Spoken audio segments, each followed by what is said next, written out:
आदरणीय समस्त भक्त सज्जनवृन्द, यहाँहरूप्रति हार्दिक नमन गर्दै आउनुस् आज पनि सदा झैं प्रारम्भमा माँ भगवती स्वस्थानी माताको प्रार्थनाका साथ कार्यक्रमलाई अगाडि बढाउँ। यं ब्रह्मा वरुणेन्द्र रुद्र मरुतः स्तुन्वन्ति दिव्यैस्तवैः वेदैः साङ्गपदक्रमोपनिषदैः गायन्ति यं सामगा ध्यानावस्थित तद्गतेन मनसा पश्यन्ति यं योगिनो यस्यान्तं न विदुः सुरासुरगणा देवाय तस्मै नमः। श्रीमच्चन्दनचर्चितोज्ज्वलवपुः शुक्लाम्बरा मल्लिका मालालङ्कृतकुण्डला प्रविलसन् मुक्तावली शोभिता सर्वज्ञाननिदानपुस्तकधरा रुद्राक्षमालाकरा वाग्देवी वदनाम्बुजे वसतु मे त्रैलोक्यमाता चिरम्। मूकं करोति वाचालं पङ्गुं लङ्घयते गिरिं यत्कृपातमहं वन्दे परमानन्दमाधवम्। नमो भगवते तस्मै व्यासाय मिततेजसे यस्य प्रसादात् वक्ष्यामि नारायणकथामिमाम्। नारायणं नमस्कृत्य नरं चैव नरोत्तमं देवीं सरस्वतीं व्यासं ततो जयमुदीरये श्री स्वस्थानी माता को। आदरणीय समस्त भक्त सज्जनवृन्द, आउनुस् अब हामी अत्यन्त हृदयमा स्वस्थानी माताको मूर्तिलाई स्थापना गरेर दत्तचित्तका साथ श्री स्वस्थानी व्रत कथालाई श्रवण गरौँ। आज गोमा जन्म उपाख्यानको प्रसङ्ग रहेको छ।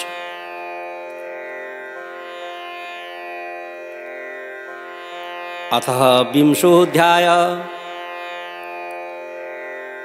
हे अगस्त्य मुनि, अर्को मङ्गलबारको बिहान पूजा प्रार्थना सकिएपछि सिद्धि विनायकको मूर्ति भन्न थाल्यो। हे शिवभट्ट ब्राह्मण, अघि कुनै समयमा गन्धर्वलोकमा सुख सङ्गीती नामको गन्धर्व थियो। त्यसकी प्रमोदिनी नामकी छोरी थिई। त्यस्तै सुशील गन्धर्वकी सुशीला अनि स्वरवेदीकी सुस्वरा तथा चन्द्रकान्तकी सुतारा एवं सुप्रभकी चन्द्रिका नामका छोरी थिए। ती गन्धर्व कन्या अप्सराहरूको यिनै शुभ नाम थिए। फेरि ती सबै पाँचै कुमारीहरू उमेरमा पनि बराबरीका थिए।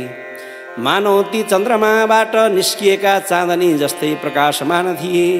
ती पाँचै चन्द्रमा जस्तै मुख भएका, अति राम्रो केश भएका थिए र चन्द्रमाको अमृत रूपी रस भरिएका जस्ता उनका ओठ थिए। जसरी चन्द्रमाको चाँदनी सेता कमलहरूमा प्रफुल्लता सञ्चार गर्दछ, त्यस्तै गरी उनको दर्शनले हेर्नेका आँखाहरूमा आनन्दको सञ्चार हुन्थ्यो।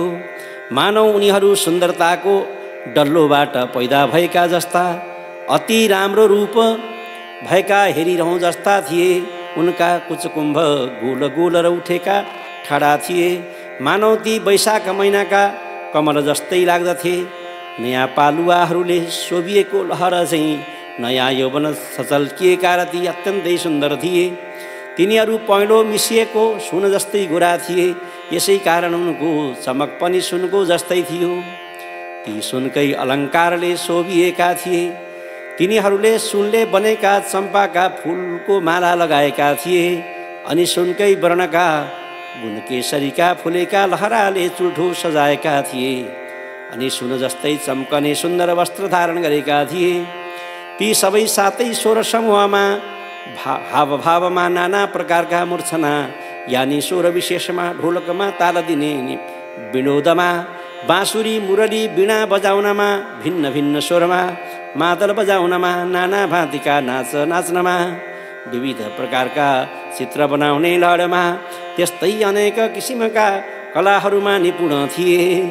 त्यस्ता प्रकारका ती कन्याहरू कुनै बेला वन क्रीडामा मुग्ध थिए। ती कन्या आफ्ना पिताहरूले पालिएका भएर पनि कुबेरका बगैँचाहरूमा डुलभिर गर्थे। यस्तैमा एक समयमा लहलले नै ती 5 कन्या मिलेर वैशाख महिनामा एउटा वनबाट अर्को वनमा जाँदै पारिजातका फुलहरू टिप्ने बटुल्ने गर्थे। यस्तैमा कुनै एक दिन ती सुन्दरी कन्याहरू गौरीको आराधना गर्नका लागि कुनै स्वच्छ सरोवरमा गए। फेरि तिनीहरूले त्यस तलाउ यानी सरोवरबाट राम्रा राम्रा सुनका कोष जस्ता कमलका फुलहरू टिपेर ती राम्रा फुलहरू लिएर वैदुर्य मणि तथा शुद्ध स्फटिक र सफा स्वच्छ मुगा जस्तो जल भएको तलाउमा नुहाएर अर्को वस्त्र पहिरेर अनि चुपचाप यहाँको सुन मिलेका बालुवाहरूको भुइँमा सानो ढिस्को उठाएर पार्वतीको मूर्ति बनाउँदा भए। अनि केशर मिलेको सेतो चन्दनले सिँगारिएकी ती पार्वतीलाई राम्रा राम्रा कमलका फुलहरू लिएर नाना प्रकारका उपचार धूप दीप नैवेद्य आदिले पूजा गरेर अत्यन्त भक्तिभावले भरिएका ती कुमारीहरू नाना प्रकारका ताल यानी बाजाको ध्वनिपूर्वक त्यतिखेर त्यहाँ नाच्दा ती मृग नयनीहरूले गान्धार स्वरको आश्रय अर्थात् उत्थान गरेर खूब राम्रो स्वरले तीखो ध्वनि भएको मूर्छना नामको ध्वनिपूर्वक गीत गाए। त्यस गीतको वाक्य विन्यास राम्रो प्रबन्ध भएको सुरिलो स्वरको अति उत्तम थियो। हर्षको रस वर्षाउने त्यो सुरिलो स्वर भएको ठाउँमा ती कन्याहरू नाचमा अत्यन्त मस्त रहेको बेलामा तब त्यो अच्युत नामको उत्तम तीर्थमा स्नान गर्नका लागि वेदनिधि मुनिका छोरा प्रसिद्ध बेटा त्यहाँ आए। उनको रूपले रूपको सीमालाई नागेको थियो। उनको मुखमण्डल अत्यन्त राम्रो थियो। उनका आँखा कमलका फूलको पात जस्ता विस्तृत थिए। उनी युवा अवस्थाका थिए। उनको छाती चौडा थियो। उनका हात लामा लामा अति सुन्दर थिए। उनी केही श्याम वर्णका थिए, मानव उनी दोस्रो कामदेव नै हुन् कि जस्ता थिए। उनी ब्रह्मचारी थिए। उनको शिरमा यामानको टुप्पी शोभायमान थियो। हातमा दण्ड लिएका उनी मानव धनुष लिएका कामदेव जस्तै थिए। उनले मृग चर्मका वस्त्र धारण गरेका थिए। उनी जनै पहिरिएका थिए। सुन जस्तो चम्किने मुजको मोटो गन्दनी पनि कम्मरमा धारण गरेका थिए। त्यहाँ त्यस तलाउको तटमा ती बालिकाहरूले ती ब्रह्मचारी बटुकलाई एकाएक देखेर आश्चर्यचकित भएका छँदा अत्यन्त रमाएर हाम्रो आँखाको अतिथि समान यो को होला भनी ठानेर ढुलाउँदै सुत्न थाले। अनि ती बालाहरूले आफ्नो नाचगान छोडेर तिनैलाई एकटकले हेर्दा हेर्दै व्याधाले हरिणीहरूलाई बाणले बेधे झैँ तिनीहरू पनि कामका बाणले बेधिए। उनीलाई देखेर लट्ठ भएका ती 5वटी कन्या ती जवान ब्राह्मण कामदेव को हुन् कि भन्ने भ्रममा परेर हडबडाउँदै हेर हेर यस्तो भन्न थाले। अनि आफ्ना कमल कोष जस्ता बडा बडा आँखाले बारम्बार तिनलाई मनै पूजा गरेर अर्थात् हेरिरहेर त्यसपछि ती कन्याहरूले परस्परमा विचार गर्न लागे। यदि यो पुरुष कामदेव नै भएको भए रतिलाई साथमा नलिइकन घुम्थे। यदि यी अश्विनी कुमार देवता भएका भए निश्चय ती दुवै भाइ साथैमा रहन्थे। त्यसकारण कि त यी गन्धर्व हुन् अथवा कुनै किन्नर हुन् अथवा इच्छाअनुसारको रूप धारण गरेर कुनै सिद्ध हुन् अथवा यी कुनै ऋषि पुत्र हुन् अथवा कुनै उत्तम पुरुष नै हुन् अथवा यो कोही न होस्, पक्कै पनि ब्रह्माजीले हाम्रो लागि सृष्टि गरेका हुन्।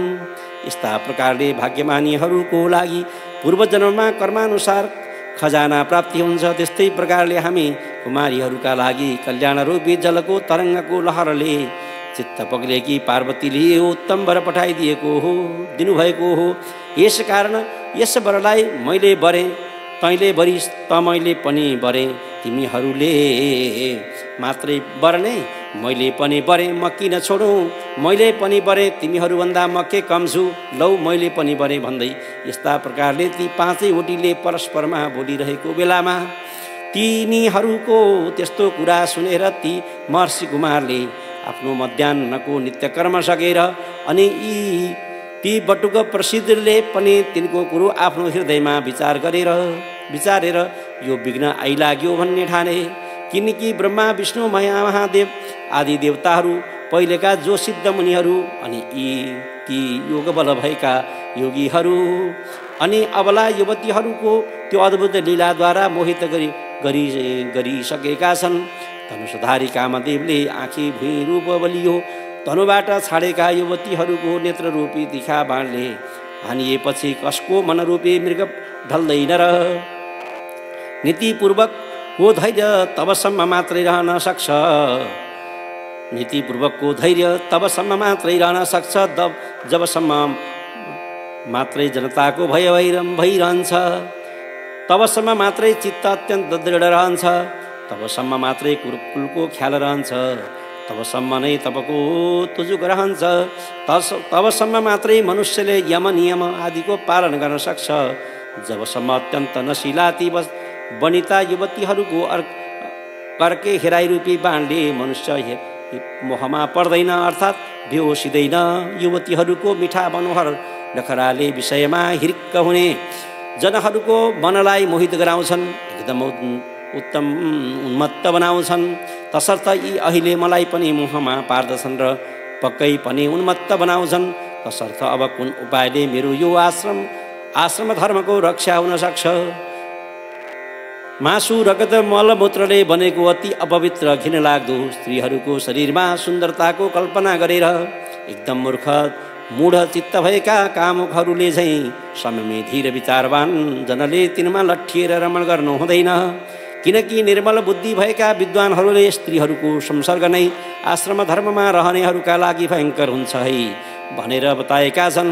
त्यसकारण जबसम्म यी मेरा समीपमा आइपुग्दैनन् तब तकैमा म घर गइहाल्छु भन्ने विचार आफ्नो मनमा खेलाउँदै थिए कि उतिखेरै ती कन्याहरू ती प्रसिद्ध ब्रह्मचारीको नजिकै गएर आफ्ना दायाँ बायाँ हातको बन्धनले अँगालो हाले अनि विनयपूर्वक बिन्ती गरे, हे सुन्दर, हामीहरूद्वारा निश्चय नै तपाईँ भरिनुभयो। यसकारण यस विषयमा तपाईँको विपरीत विचार नहोस्। ती कन्याहरूले यस्ता प्रकारले विनय गरिएका तथा तिनका बाउ पासमा बाँधिएका ती प्रसिद्ध ब्राह्मणले मुस्कुराउँदै भने, तिमीहरू शुभ अनुकूल र प्रिय वचन भनिरहेका छौ, किन्तु गुरुकुलमा ब्रह्मचर्य आश्रममा रहेको अनि वेदको अभ्यासमा तल्लीन भएको मेरो नियम अझै समाप्त भएको छैन। जुन आश्रममा जो धर्म छ त्यसलाई पण्डितहरूले रक्षा गर्नुपर्दछ। यसकारण हे कन्या हो, अहिले यो विवाह गर्नु मेरो धर्म होइन भन्ने म ठान्दछु। ती ब्रह्मचारी बटु प्रसिद्धको यस्तो कुरो सुनेपछि तब ती कन्याहरूले वैशाखमा साफ गलाले मिठो ध्वनि बोल्ने कोइलीहरूले बोले झैँ तिनीलाई मिठो बोलीले भने, धर्मले धनले गृहस्थाश्रमले धर्मका फलको उदय हुन्छ भन्ने शास्त्रहरूको यही नै निश्चय छ भनी विद्वानहरूले ठोकुवा गरेका छन्।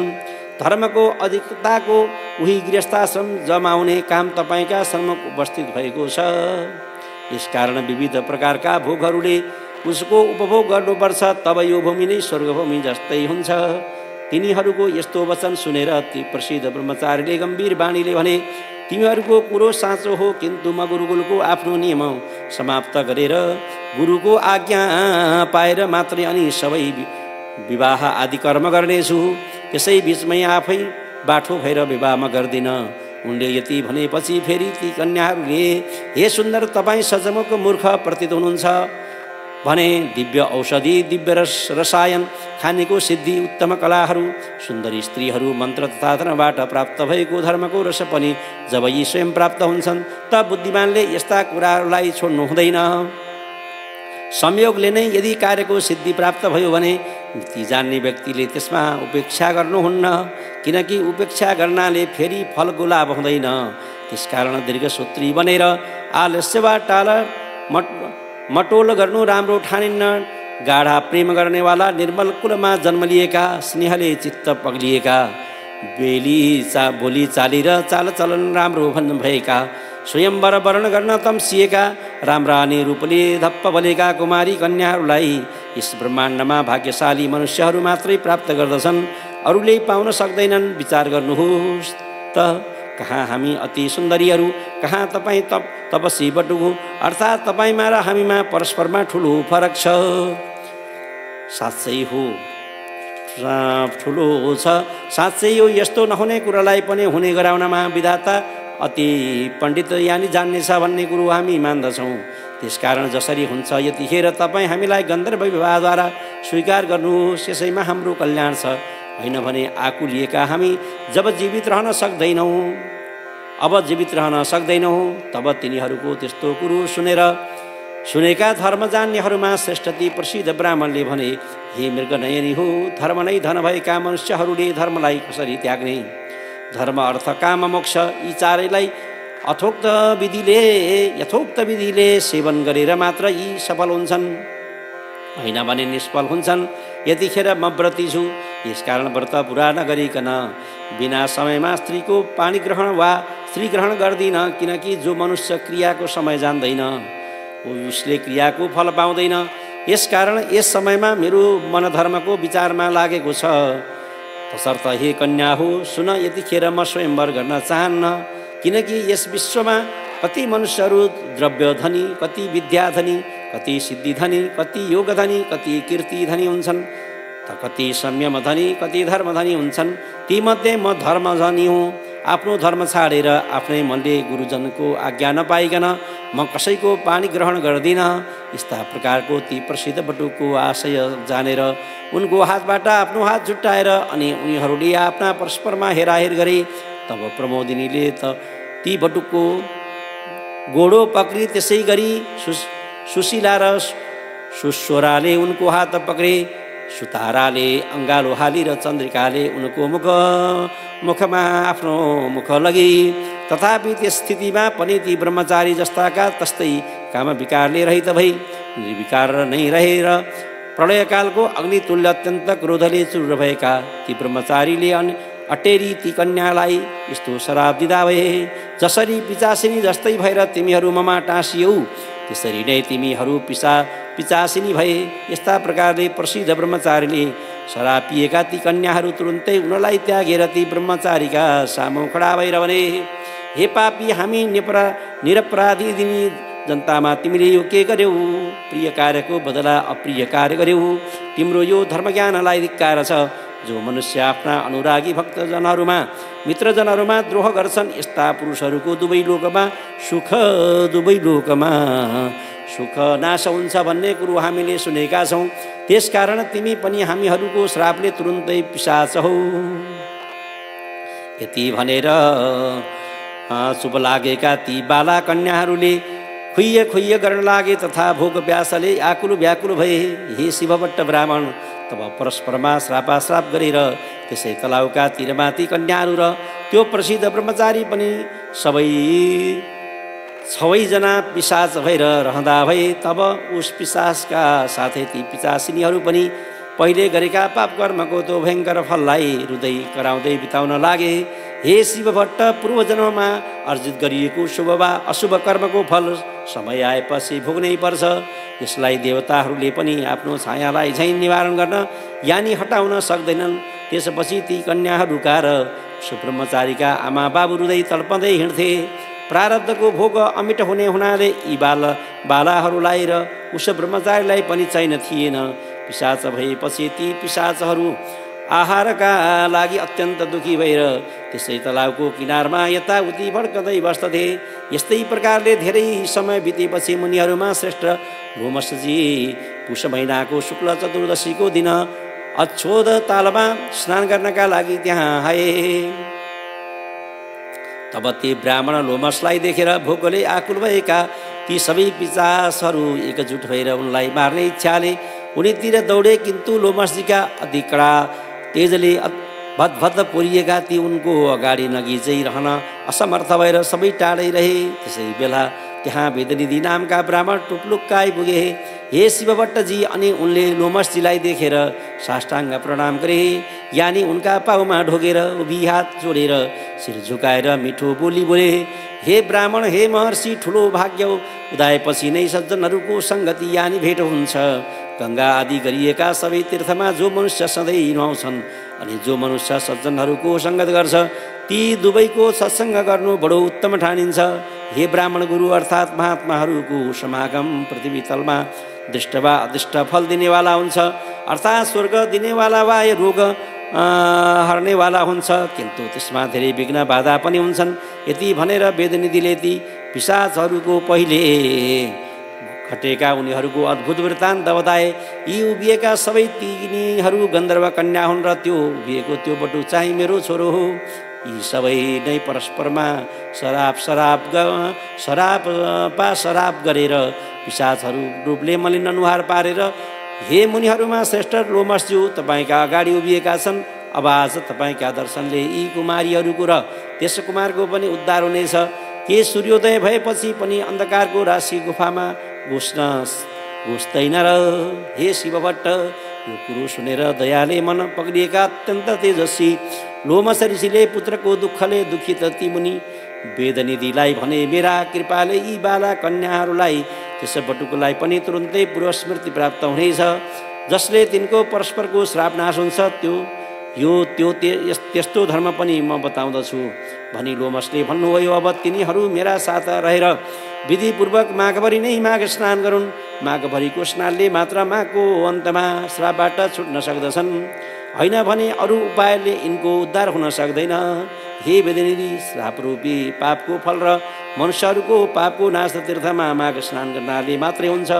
मेरो यस्तो निश्चित बुद्धि यानि निश्चय छ, 7 जन्मदेखिको पाप र वर्तमान जन्ममा गरिएको महापाप अनि विशेष गरेर पुण्य तीर्थमा गरिएको माघ स्नानले सारा डढ्दछ, अर्थात् नाश हुन्छ। मनुष्यहरू जुन पापको कुनै प्रायश्चित देख्दैनन्, त्यस्तो पाप पनि पुण्य तीर्थमा माघ स्नान गर्नाले नाश हुन्छ भन्छन्। जानिकन आफ्नै मनले कोही जना माघ स्नान गर्छ भने त्यस स्नानले त्यो मोक्ष फलको भागी हुन्छ। हिमालयको पर्वतीय प्रान्तमा रहेको तीर्थमा अर्थात् देवघाटको त्रिवेणीमा गरिएको माघ स्नान सारा पाप नाच्ने हुन्छ। त्यसकारण अब यी कन्याहरू र तिम्रो त्यो छोरो तथा तिमी पनि सबै सद्गतिमा चाहनेहरू मेरा साथ देवघाटको त्रिवेणीमा हिँड। त्यहाँ देवताहरूलाई पनि दुर्लभ हुने माघ स्नान माघभरि सबै एकैसाथ गरौँ। केही नै पापबाट उत्पन्न भएको यो पिशाचत्वबाट यिनीहरूको तुरुन्तै छुटकारा पाउनेछन्। यति भनी भोलिपल्ट नै ती सबै अत्यन्त खुसी हुँदै लोमसका साथ उनका कृपा शक्तिले आकाश मार्गद्वारा देवघाटका लागि अचोदबाट प्रस्थान गरेर उसै दिन 3 दिन केही बाँकी छँदै उहाँ पुगी तीर्थयात्रीहरूलाई बनाइराखिएको छाप्रोमा डेरा जमाए। अब पिशाचत्वबाट मुक्ति चाहने यी कन्याहरू र तिम्रो यो छोरो पनि अनि तिमी पनि सबैले मेरो भनाइअनुसार यस त्रिवेणी यानिकी सङ्गममा मेरा साथ सधैँ मकर राशिमा सूर्य रहन्जेल नहो। यस त्रिवेणीका जलका प्रभावले पहिलेका सारा पाप नष्ट हुन्छन् भनी तिमीहरूलाई माघभरि यो देवघाटको त्रिवेणी सङ्गममा नुहाउन लाएर माघको अन्तमा ती सबै पिशाचत्वबाट छुटेर पहिलेकै रूपमा अर्थात् पहिले जस्ता थिए उस्तै रूपमा उस्तै भेषमा प्राप्त भए। तब वेदनिधिले आफ्नो छोरोलाई र ती दिव्य रूपका कन्याहरूलाई देखेर भित्रभित्रै प्रसन्न चित्त भएका सदा श्रद्धापूर्वक लोमसको स्तुति गरेर भने, तपाईँको कृपाले मात्रै पापरूपी समुद्रबाट यिनीहरूले पार पाए। हे ऋषिहरूमा श्रेष्ठ प्रभु, अब यी बालबालिकाहरूलाई के गर्ने यसबारे उचित कुरो आज्ञा हो। तब लोमसले भन्नुभयो, यो कुमार वेद पढिसकेको र आश्रमको नियम पनि पुरा गरिसकेको पट्टो छ, तसर्थ अब यो केटो आफूमा प्रेम गर्ने यी 5वटीको करकमल पक्रोस्, अर्थात् पानी ग्रहण गरोस्। त्यसपछि लोमसका आज्ञा लिएर अनि आफ्ना बाबुको वचनले विवाहका लागि चाहिने आवश्यक शुभ वस्तुहरू लिएर यहाँका रैथाने ऋषिहरूद्वारा पढिएका वेद मन्त्रका ध्वनिहरूले मङ्गलाचरण गरिएको त्यो धर्मात्मा ब्रह्मचारीले विवाहको विधिले तुरुन्तै त्यही धर्मपूर्वक ती 5वटी कन्याहरूको हात पक्रियो, अर्थात् तिनीहरूसित विवाह गर्यो। अब आफ्नो मनोरथ पुरा भएका ती सबै कन्याहरू आनन्दले मस्त हुँदा भए। त्यो पट्टो कुमार पनि प्रसन्न भयो। त्यसपछि ती वरवधुलाई गारस्थ धर्मको शिक्षा र परस्परमा शराबका कारणले मात्रै प्राप्त भएको यो संयोगको फल र मेरा आशीर्वादले प्राप्त भएको सारा ऐश्वर्य प्राप्त अनि त्यस्तै रूपरङ्ग उमेरमै रहेका यस्तै रहिरहेको यस पतिका साथ आउने प्रलयकालसम्म रहो भन्ने आशीर्वाद दिएर हिँड्न लाग्दा ती वरवधूहरूद्वारा र वेदनिधिले श्रद्धा भक्तिपूर्वक नमस्कार प्रणाम ठोक गरिएका ती लोमस ऋषि पनि देवताहरूले निवास गरिएको मेरु पर्वतको आफ्नो आश्रममा जाँदा भए। अनि वेदनिधि पनि पाँचवटी बुहारी र छोरोलाई अघि लगाएर हर्षित हुँदै कुबेरको नगरी अलकापुरीमा गए। विवाह भएको 7 वर्षसम्म पनि ती परिहरूमा सन्तान नभएकोले तब फेरि अचौधमा मकर स्नान गर्न आएका लोमस ऋषि भाठै ती 5 परिहरू पतिसहित गएर उनलाई ढोगी आफ्नो दुःख अबाल बिन्ती चढाएर लोमस ऋषिले उनीहरूलाई भन्नुभयो, सन्तानका लागि अब तिमीहरू सबैले पतिका साथै यसै अचौधमा लगालग 3वटा माका मकर स्नान विधिपूर्वक गर्नुपर्छ, अनि मात्रै तिमीहरूलाई सन्तान हुनेछन्। लोमसका आज्ञा अनुसार उनले बताए बमोजिम उनीहरूले 3वटा मकर स्नान गरेपछि तिनले छोराछोरी पाए। तसर्थ हे शिवभट्ट ब्राह्मण, तिमी पनि यो देवघाटको त्रिवेणी जुन सङ्गम छ, एकतिरबाट त्रिशूली अर्कोतिरबाट कृष्णा गण्डकीको जहाँ सङ्गम छ, नियमपूर्वक पत्नीसहित भई लगालग 3वटा माघ भरि मकर स्नान गर। अनि म तिमीलाई आकाशमा सूर्य चन्द्र रौन्जेल नाउँ चलिरहने सन्तान दिनेछु। अनि यति भने सिद्धिविनायक चुप लागे। हे अगस्त्यमुनि, तब सिद्धिविनायकले बताए बमोजिम शिवभट्टले विधि विधान सहित मकर राशिमा सूर्य सरेको दिन माघे सङ्क्रान्तिदेखि माघ माससम्म नियममा रहेर 3वटा माघ स्नान पुरा गरे। देवघाटमा माघ स्नान गर्दा प्रत्येक माघका 30 दिनसम्म नै दिनहुँ कुनै न कुनै वस्तु दान गर्ने गर्दथे।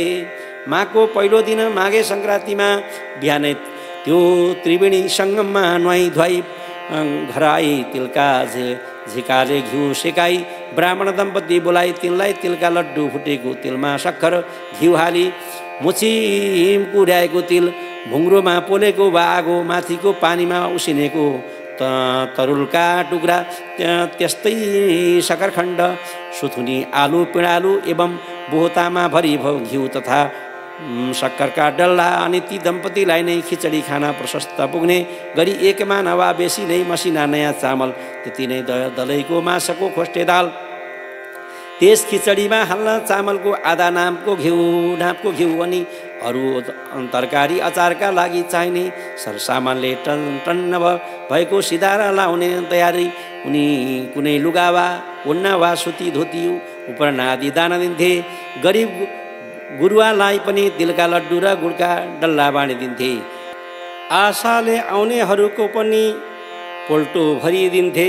अनि अरू प्रत्येक दिन चाहिँ दाउरा कम्मल वस्त्र जुत्ता घिउ तेल रस्ना तकिया धोलाइ पाखी अन्न सुनकमण्डलु अखण्ड दीप तथा कङ्गालहरूलाई भोजन लुगा फाटा भरभराउँदा मकल तातो दुधो हलुवा पुरी तयारी खिचडी जुलेबी एवं जाडोले थुरथुराइरहेका कङ्गालहरूलाई कम्मल र खाना आदि गुप्तदान अनि चटाई गुन्द्री बर्गा काने टोपी तयारी लाउने लुगाहरूमध्ये कुनै न कुनै एउटा चिज बाहुनहरूलाई दान दिने र गरिबहरूलाई दिने बाँडिदिने गर्दथे। यसै गरी 3वटा माघ भरि मकर स्नान गरिसकेपछि लगत्तै आउँदो मङ्गलबार सिद्धिविनायकको पूजा गर्न गएका शिवभट्ट दम्पतिले पूजा गरिसकेपछि सन्तान प्राप्तिका लागि प्रभुको आज्ञा अनुसार 3वटा मकर स्नान विधिपूर्वक हामीले पूरा गर्यौँ। हे प्रभु, अब हामीलाई प्रभुको करार अनुसार सन्तान दिनुहोस् भन्ने प्रार्थना गरिरहेका ती भक्त शिवभट्ट दम्पतिलाई सिद्धिविनायकले भने, हे शिवभट्ट दम्पति, आजको 8औं दिनमा बिहानै आई यसै गरी मेरो पूजा गर्नु र यसै बेला एउटी गाई आएर तिम्रो मुख हेरिरहनेछन्। तिमीले पनि गाईको मुख हेरेर पूजा गर्नु। अनि गाईले गोब्राउनेछन्। त्यो गोबर भुइँमा खस्न नपाउँदै हातमा थापी घर लैजानु र तसलामा राखी माथिबाट तसलैले छोपिदिनु। 4 दिन भएपछि हेर्नु कन्या उत्पन्न भइरहेकी हुनेछन्। छोरो भने तिमीले पूर्वजन्ममा राखेका छैनौ। यति विनायकको आज्ञा सुनि शिवभट्ट ब्राह्मण र सती ब्राह्मणी सिद्धिविनायकलाई दण्डवत प्रणाम गरी घर फिरे। उता सिद्धिविनायक पनि अन्तर्ध्यान हुनुभयो। त्यसको 8 दिनपछि मङ्गलबार बिहानै समस्त पूजा सामग्री लिई दुवै स्त्री पुरुष सिद्धिविनायकको मन्दिरमा गई पूजा गर्न लाग्दा एउटी गाई आएर हेरिरहन्। अनि शिवभट्टले सिद्धिविनायकको पूजा सकेर गाईको पनि पूजा गरे। तब गाईले गोब्राइन् र शिवभट्टले त्यो गोबर भुइँमा खस्न नपाउँदै हातमा थापेर सिद्धिविनायकलाई दण्डवत प्रणाम गरी सानन्द घर आए।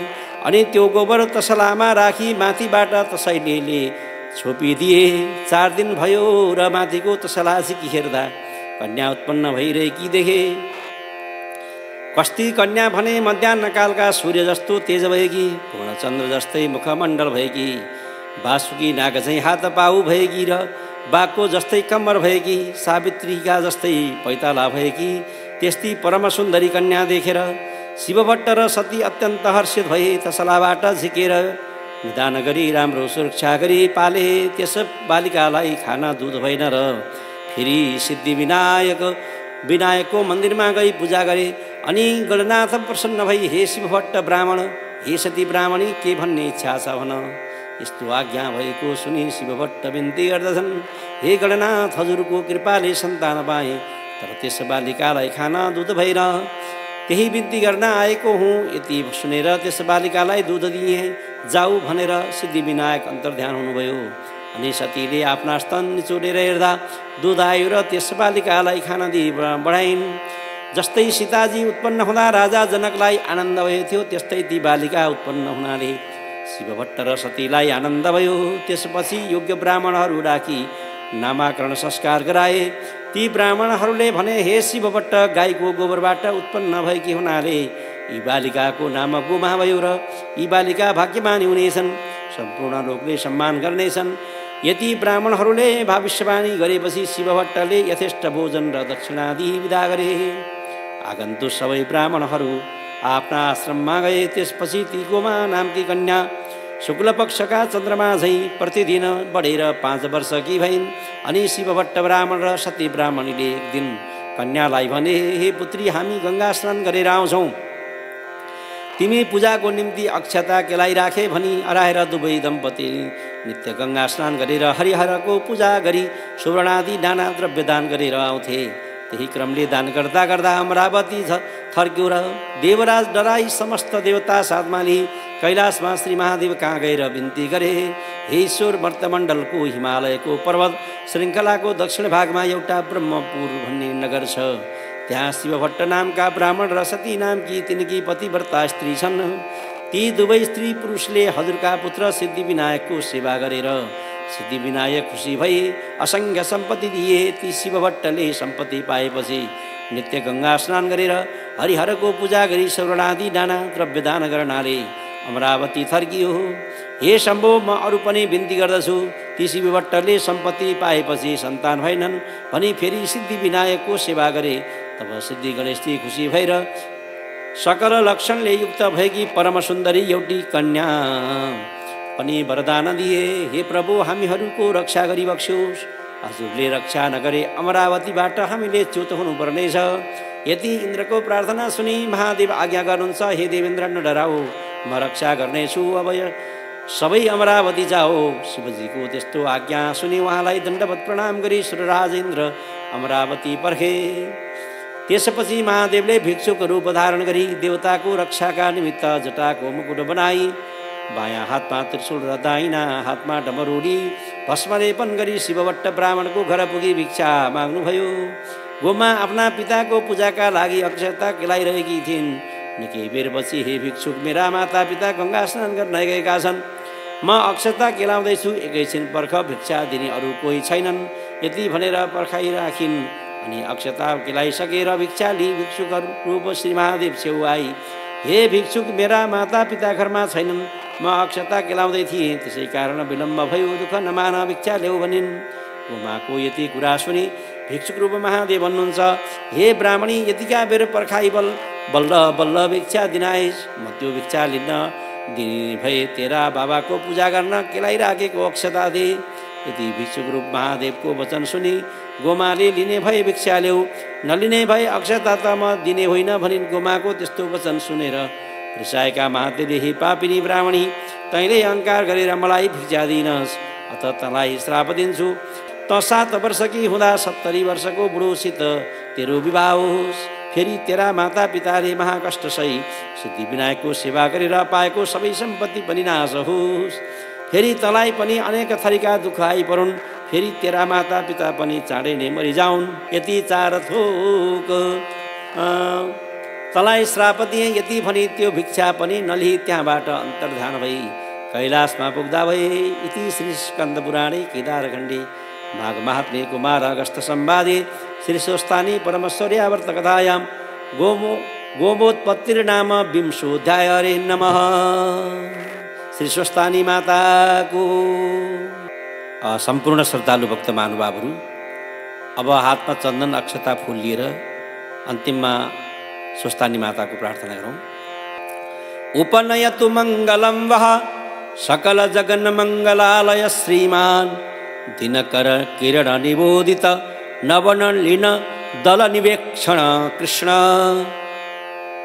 काले वर्षतु परजन्यः पृथिवी सस्यशालिनी देशोऽयं चोवरयितु ब्राह्मणाः सन्तु निर्भयाः अपुत्राः पुत्रिणः सन्तु पुत्रिणः सन्तु पौत्रिणः निर्धना सधना सन्तु जीवन्तु शरदां शतं तत्रैव गंगा यमुना च तत्र गोदावरी सिन्धु सरस्वती च तीर्थानि सर्वाणि वसन्ति तत्र यत्राच्युतोदार कथा प्रसंग या कुन्देन्दु तुषारहार धवला या शुभ्रवस्त्रावृता या विहीना वरदण्डमण्डितकरा या श्वेत पद्मासना या ब्रह्माच्युत शंकर प्रभृतिभिर्देवैः सदा वन्दिता सा मां पातु सरस्वती भगवती निशेषजाड्यापा कायेन वाचा मनसेन्द्रियैर्वा बुद्ध्यात्मना वा प्रकृतिस्वभावात् करोमि यद्यत् सकलं परस्मै नारायणायेति समर्पये तद्। श्री स्वस्थानी दिव्यार्पणमस्तु।